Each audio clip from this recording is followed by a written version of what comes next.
best-selling MPV. 2024 Mitsubishi Expander Cross.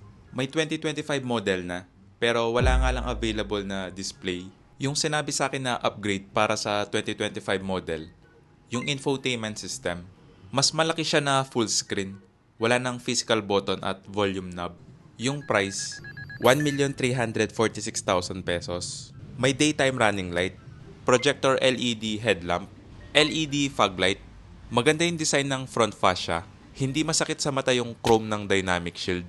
Pero yung design ng alloy wheels, parang hindi bagay. Mas okay yung sa standard expander. Naka-disc brake sa front, drum brake naman sa rear. Okay naman yung additional plastic fender flares. Pero yung door cladding or molding, mukhang aftermarket.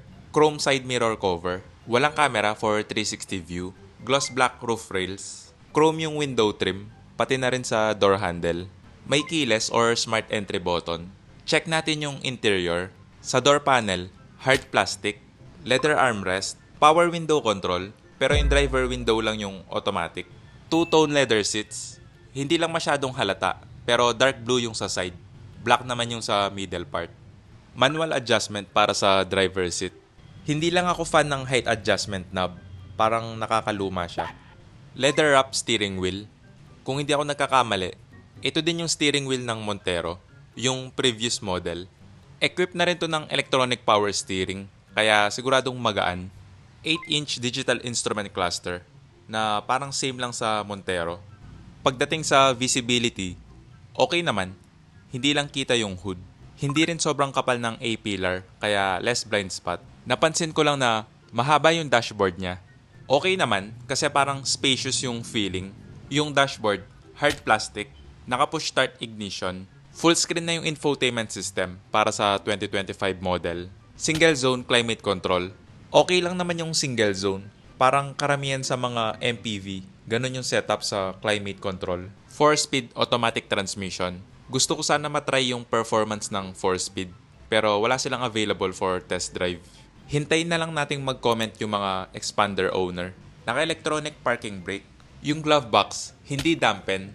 Medyo malaki din yung center console box. May vanity mirror yung sun visor ng front passenger, pero yung sa driver, wala. Check natin yung second row. For reference lang, 5'7" yung height ko. Sa door panel, hard plastic, leather armrest, power window control na hindi automatic. Nakaset na to sa driving position ko. Yung legroom, maluwag na rin to para sa legroom.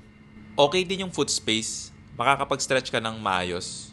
May adjustment din na forward and backward. Maganda to, lalo na kung kailangan ng extra legroom or space sa third row. Hindi flat yung flooring, pero hindi naman sobrang taas ng center tunnel. I-try ko lang kung comfortable ba yung middle seat.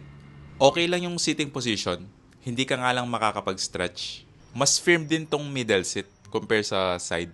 Okay din yung headroom, parang nasa 5 inches yung clearance.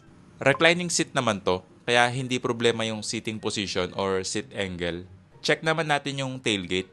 Okay naman yung design ng rear end, modern tignan. LED taillight, may reverse camera, pero walang parking sensor. Hindi naman big deal, pero para sa 1.3M na price, mas okay kung standard na yon. Check natin yung spare tire. Naka-alloy wheel. May nakalimutan ako dito. Hindi ko na try i-unlock gamit yung sa driver central lock. Kaya chinek ko na lang yung dito sa Expander GLX. Tingin ko same lang naman sila ng cargo space. May underfloor storage din. Check natin yung third row. Malaki na rin yung opening. Tingin ko hindi naman mahirap pumasok. Pero itry ko na lang para sigurado. Yung second row, nakasagad ng backward position. Yung legroom, wala nang space. Sagad yung tuhod sa backrest. Pero yung foot space, okay lang. Magagalaw mo pa rin. Konting forward lang sa second row. Tingin ko okay na rin nun sa third row. Yung pababa, hindi rin naman mahirap. Pagdating sa engine, naka 1.5 liter inline 4-cylinder gasoline engine. Wala akong masabi sa performance kasi wala silang available for test drive. Pa-like na lang and subscribe. Paalam.